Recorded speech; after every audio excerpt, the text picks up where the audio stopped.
Welcome to Ram Prasad talks.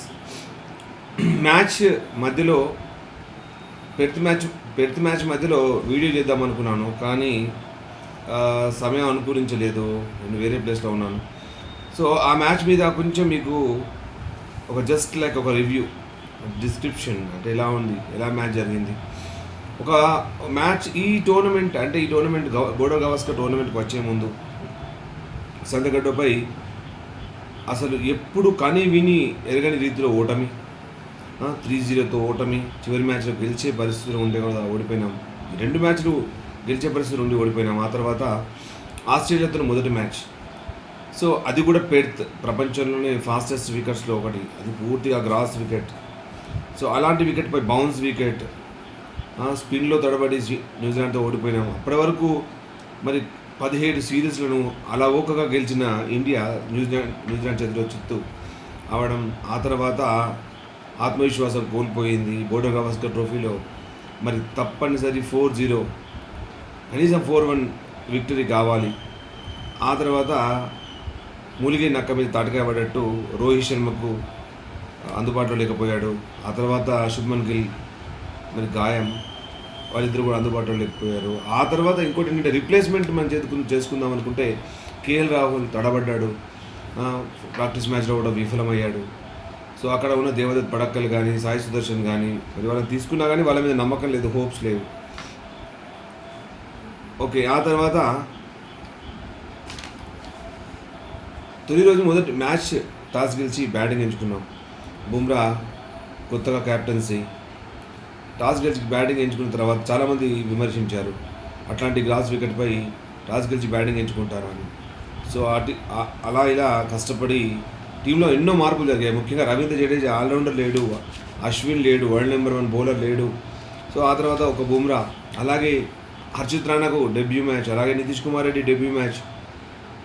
అసలు సిరాజుద్దీన్, అప్పటి వరకు న్యూజిలాండ్ సిరీస్లో ఫామ్లో లేని సిరాజుద్దీన్ మరి ఎలా రాణిస్తాడు, ఇన్ని ప్రశ్నలు, ఇన్ని సమాధానాలు. ఆ తర్వాత ఏమైంది, టాస్ గెలిచిన తర్వాత బ్యాటింగ్ ఎంచుకున్నాం. బ్యాటింగ్ ఎంచుకున్న తర్వాత కీలకమైన ఓపెనింగ్. సో యశస్వి జైస్వాల్ అద్భుతంగా ఆడే ప్లేయర్, అవుట్ అవడం 0. ఆ తర్వాత మీకు తెలిసిందే 150కి ఆల్అవుట్. ఆ తర్వాత మళ్ళీ మనం చూసుకుంటే అప్పుడు అసలు సిసరైన గేమ్ స్టార్ట్ అయింది. బుమ్రా తన నిప్పులు జరిగే బంతులతో ఆస్ట్రేలియాను ఆట ఆడుకున్నాడు. ఆస్ట్రేలియా ఆట ఆడుకుంటుంది అనుకున్నాం, బట్ ఆస్ట్రేలియానే ఆట ఆడుకున్నాడు. సో మొదటి రోజులోనే 17 వికెట్లు, 7 వికెట్లు కోల్పోయింది ఆస్ట్రేలియా, 67 for 7.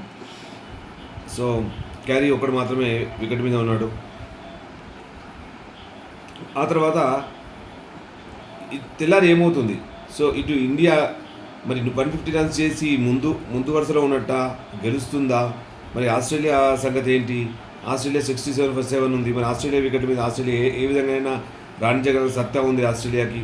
మరి ఆస్ట్రేలియా రాణిస్తుందేమో, మరి ఏమవుతుంది, ఏమీ తెలియని పరిస్థితిలో ఉన్నప్పుడు అటు మొదటి రోజు ఆట ముగిసింది, 17 వికెట్స్ పడిపోయాయి. ఆ తర్వాత తెల్లవారి అటు సిరాజుద్దీన్ స్టార్ట్ చేశాడు, అలాగే హర్షిత్ రాణా, అలాగే బుమ్రా ఆ 3 వికెట్లు తీసేశారు. అసలు 79 for 9. చివరి వికెట్ 18 ఓవర్ల వరకు వికెట్ ఇవ్వలేదు. స్టార్క్ చాలా పట్టుదలగా ఆడి ఆస్ట్రేలియాను కనీసం 100 పరుగులు దాటించాడు. మరి ఇండియాతో ఆట ఆడుకుంటారనుకున్న స్టీవ్ స్మిత్, అలాగే హెడ్ అందరినీ కూడా నడ్డి విడిచారు. ఆస్ట్రేలియాను 46 రన్స్ 104కి ఆల్అవుట్ చేశారు.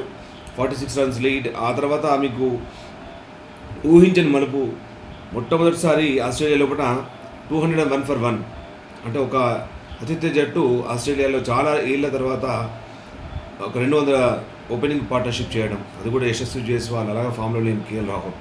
మరి కేఎల్ రాహుల్ నిజంగా అద్భుతంగా నిలదొక్కున్నాడు, అద్భుతమైన షాట్ ఆడాడు, ఫ్రంట్ ఫుట్లో, బ్యాక్ ఫుట్లో. అసలు పూర్తిగా ఇతను కేఎల్ రాహుల్ అనిపించాడు, అంత చక్కని బ్యాటింగ్ చేశాడు కేఎల్ రాహుల్. అలాగే యశస్వి జైస్వాల్ 161.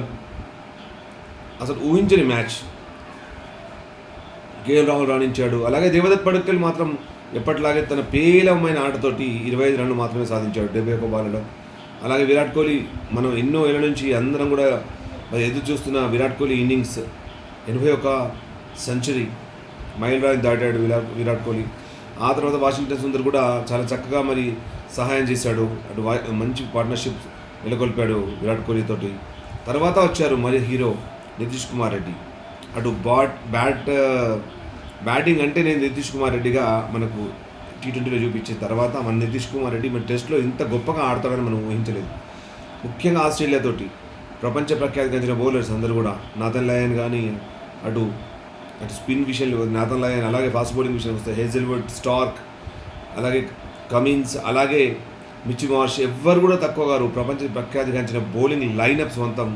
చాలా ప్రతి బ్యాటర్ను బెంబేలి తీర్చే బౌలింగ్, మరి పేస్ అటు స్వింగ్ తోటి, అటు పేస్తో స్టార్క్ చేస్తే అది స్వింగ్తోని హేజల్వుడ్, తన ఖచ్చితత్వానికి మరో పేరు హేజల్వుడ్. అలాంటి బౌలర్లను ఆటాడుకున్నారు ఇండియన్ బ్యాటర్స్. సో ఇక్కడ అంతా కూడా ఇదంతా ఒక కలలాగా అనిపిస్తుంది. అప్పుడే గమ్మత్ ఏంటంటే మన ఇండియాలో ఉన్న ఒక గమ్మత్ ఏంటంటే ఇప్పుడు ఓటమిని జీర్ణించుకోలేం, అలాగే వెంటనే గెలుపు వస్తే ఆ ఓటమిని అంతా కూడా మర్చిపోతాం. సో 3-0తోని నిజంగా వైరాగ్యం, నిరాశ ఎక్కడో వెళ్ళిపోయినాం అందరం కూడా. అసలు క్రికెట్ మళ్ళీ టెస్ట్ క్రికెట్ చూస్తామా, అసలు చూడాలా, భవిష్యత్తులో అవసరమా అనుకున్నాం. ఆ తర్వాత ఆస్ట్రేలియాలో అది కూడా టెస్ట్ సిరీస్ ప్రపంచంలోనే ప్రతి ఒక్క టీం కూడా భయపడుతుంది ఆస్ట్రేలియాకి వెళ్ళాలంటే, వాళ్ళ బౌలింగ్ని ఆడాలంటే. అలాంటి స్వింగ్ బౌలింగ్, అలాంటి పేస్ వికెట్స్ ఉంటాయి. ఇంకోటి ముఖ్యంగా స్లెడ్జింగ్ ఉంటుంది.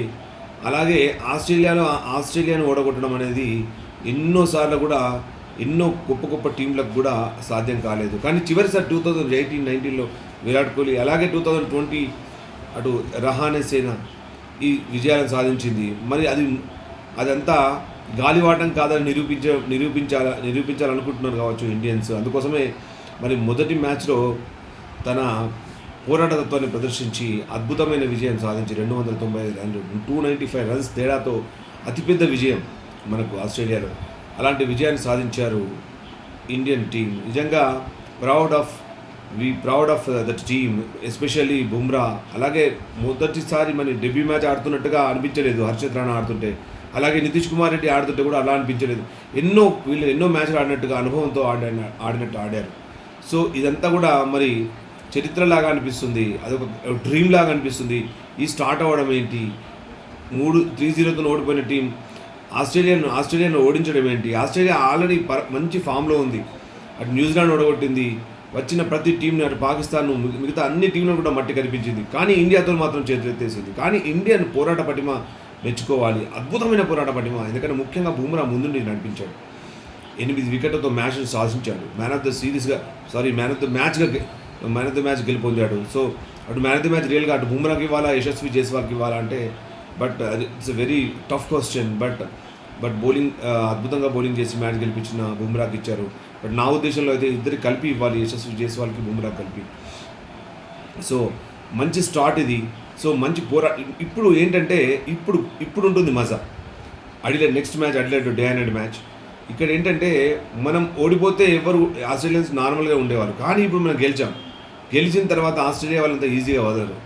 సో వాళ్ళ పట్టుదల ప్రదర్శిస్తారు, వాళ్ళ అసలు సిసలైన ఆట ఇప్పుడు మరి చూపిస్తారా, లేకపోతే ఇండియాకి చేతులెత్తేస్తారా. ఇంకొక పరేషాన్ ఏంటంటే ఇండియాకి ఇప్పుడు రోహిత్ శర్మ బ్యాక్ వస్తాడు, అలాగే గిల్ వస్తాడు. సో ఇద్దరికి కూడా అంత పెద్ద ప్రాబ్లం ఏం లేదు. ఒక విధంగా చూస్తే దేవదత్ పడక్కల్ ఆల్రెడీ అటు గేట్స్ ఓపెన్ చేశాడు, అటు ఒక రోడ్ ఓపెన్ చేశాడు ఎవరికంటే గిల్కి. అలాగే రోహిత్ శర్మ పెద్ద ప్రాబ్లం కాదు, రోహిత్ శర్మ ఎక్కడైనా సెట్ అయిపోగలుగుతాడు. కేఎల్ రాహుల్ 1 డౌన్ వచ్చేసి అటు రోహిత్ శర్మ ఓపెనింగ్ వస్తే డ్రూ జూరెల్ మరి ఛాన్స్ కోల్పోవాల్సి వస్తుంది. కానీ అడిలైడ్ లోపల మరి స్పిన్ కూడా ఉంటుంది వికెట్ మీద. 2-3 రోజు స్పిన్కు అనుకూలించే అవకాశాలు ఉంటాయి. సో ఆ తర్వాత మరి స్పిన్ ఆల్రౌండర్ లైన్ రవీంద్ర జడేజాని తీసుకుంటారా, లేకపోతే అశ్విని తీసుకుంటారా, మరి టీంలో జవన్ తీసేస్తారు. హర్షిత్ రాణా అద్భుతంగా బౌలింగ్ చేశాడు, సో అతన్ని తీయలేం. నితీష్ కుమార్ రెడ్డి అద్భుతంగా బ్యాటింగ్ చేశాడు, అతన్ని తీయలేం. అలాగే వికెట్ కూడా తీశాడు, మన హర్షిత్ రాణా వికెట్ తీశాడు, అలాగే నితీష్ కుమార్ రెడ్డి వికెట్ తీశాడు. సో ఇక్కడ ఎవరిని మరి తీస్తారు, ఎవరిని టీంలో పెట్టుకుంటారు అనేది మాత్రం చాలా క్లిష్టమైన ప్రశ్న, అది వాళ్ళకే వదిలేస్తున్నాం. చూద్దాం. మరి సెకండ్ మ్యాచ్ అడిలైడ్ లోపల స్టార్ట్ అయ్యే లోపల మరొక 2-3 వీడియోలతో మీ ముందుంటాను. Thanks for watching. మరొక వీడియో ఐపీఎల్ గురించి నేను తీస్తాను, ఒక ఆఫ్ఘనిస్తాన్ ప్లేయర్స్ గురించి. అలాగే ఇండియా ధృవ తారలు, కొంతమంది కొత్త తారలు తెరపైకి వచ్చారు, వాళ్ళ గురించి కూడా వీడియో చేయాలనుకుంటున్నాను. సో నెక్స్ట్ వీడియో వాళ్ళ మీద నేను చేస్తాను. Thanks for watching your favourite talk show. Me comment చేయండి, షేర్ చేయండి, సబ్స్క్రైబ్ చేయడం మాత్రం మర్చిపోకండి. తప్పకుండా సబ్స్క్రైబ్ చేయండి, అలాగే కమెంట్ చేస్తూ ఉండండి. Thanks for watching.